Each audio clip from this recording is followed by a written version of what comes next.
మీరు రోజుకి ఎంత నీళ్లు తాగుతున్నారో ఎప్పుడైనా నిజంగా ఆలోచించారా?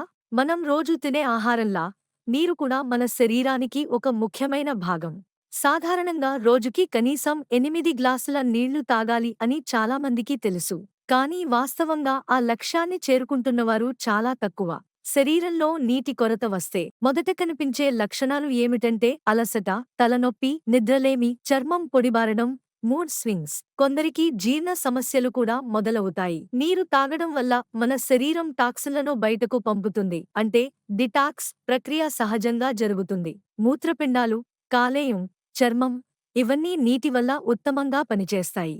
మరి దీన్ని ఎలా అలవాటు చేసుకోవాలి? ప్రతిరోజు చిన్న చిన్న రిమైండర్లు పెట్టుకోండి. ఒక అందమైన వాటర్ బాటిల్ కొనండి. మీ వెంట ఎల్లప్పుడూ ఉంచండి. ఉదయం లేచిన వెంటనే ఒక గ్లాసు నీరు తాగడం మొదలు పెట్టండి. ఇవన్నీ చిన్న విషయాలే అనిపించవచ్చు, కానీ దీర్ఘకాల ఆరోగ్యానికి ఇది ఒక గొప్ప అడుగు. నీరు తాగండి, ఆరోగ్యంగా ఉండండి, ఉల్లాసంగా జీవించండి.